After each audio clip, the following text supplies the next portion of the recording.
Well, Chris Bowen has always been 10 steps behind the 8 ball when it comes to shoring up Australia's energy future.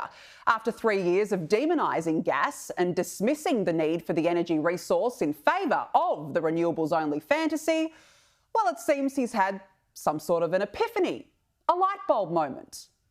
Well, we have no shortage of gas in total. We're one of the world's largest exporters of gas. But I think Australians are entitled to say, well, obviously the policy settings need to be in place so that Australian consumers, whether they be heavy industry, aluminium, steel, cement, or the 5 million Australians who use gas to heat their homes, primarily in Victoria, but spread across the country, have access to that gas. Really? You think? Chris Bowen now likes gas, would you believe, and admits we need more of it. I mean, talk about a dog chasing its tail over and over and over again. Now, Labor has announced it's considering a gas reservation reserve for the East Coast. Bowen has launched what he claims is a comprehensive review of gas market regulations in a bid to shore up long-term energy security and affordability. He's even gone as far as to call LNG the ultimate backstop in our energy grid. So while out spruiking yet another battery today, Chris Bowen said what we've all known for a long time. Our objective is to have Australian gas for Australian users at reasonable prices. And we haven't been seeing enough of that. So we are looking at all the options, Minister King and I, who are jointly conducting the review. Hello?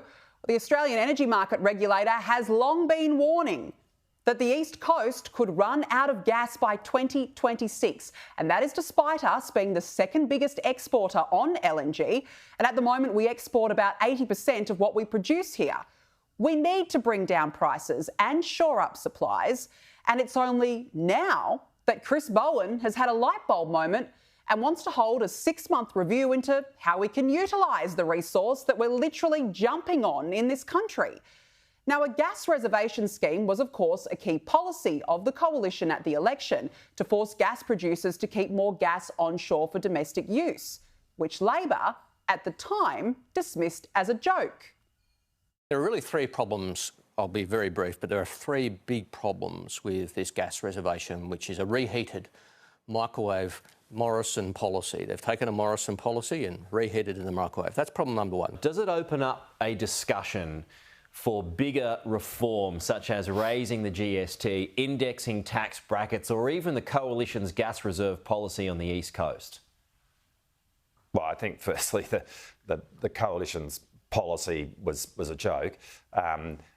We took to the Australian people a set of propositions. That's what we will seek to carry out. We're not about to change things because of the number of Labor MPs that were elected.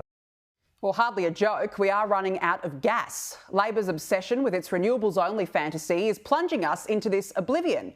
12 months ago, Labor was warned that generation from large-scale renewables has exacerbated the gas supply crisis due to the extreme lows in renewable generation, particularly wind yields, meaning gas-powered generation has picked up a significantly larger load to keep the lights on. And of course, the more we rely on renewables, the more we need gas generation to firm up these supplies, as of course coal is being pushed out in favour of wind and solar. And in the cold, chilly winter, gee, we could really do with some of that big, bad fuel being driven out, couldn't we? Now, Bowen claims that new rules to come out of his 6-month review will not impact on export contracts LNG giants have already signed with overseas customers. So this East Coast scheme will only apply to new gas projects. But the coalition is questioning the impact that that'll even have. The problem is, under this government's watch, after 3 years, there's been very few new gas projects. They've put in the most draconian restrictions on gas sales that we've ever seen, something worthy of a South American country that lets the government set their price, even their quantity they produce. It's incredibly restrictive and therefore not surprising we haven't seen large amounts of gas investment.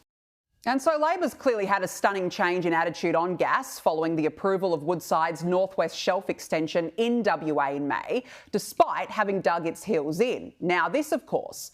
Meanwhile, the Victorian government is bizarrely seeking to approve plans to build a liquefied natural gas import terminal in Geelong. I mean, we're literally sitting on gas. Victoria has massive onshore gas reserves. To even consider importing gas into the state beggars belief. The Narrabri gas project in New South Wales has faced all sorts of challenges, and this announcement by Labor is another sign, in my view, that it knows its risky renewables-only experiment is a disaster. We are going broke and backwards under the fantasy, and at the same time paying higher prices for gas while our supplies are exported. So if Labor is indeed developing an East Coast gas reservation, well, look, it is a step in the right direction. But it doesn't help us in this long, cold winter where the gas is churning, but the wind farms are only sometimes turning.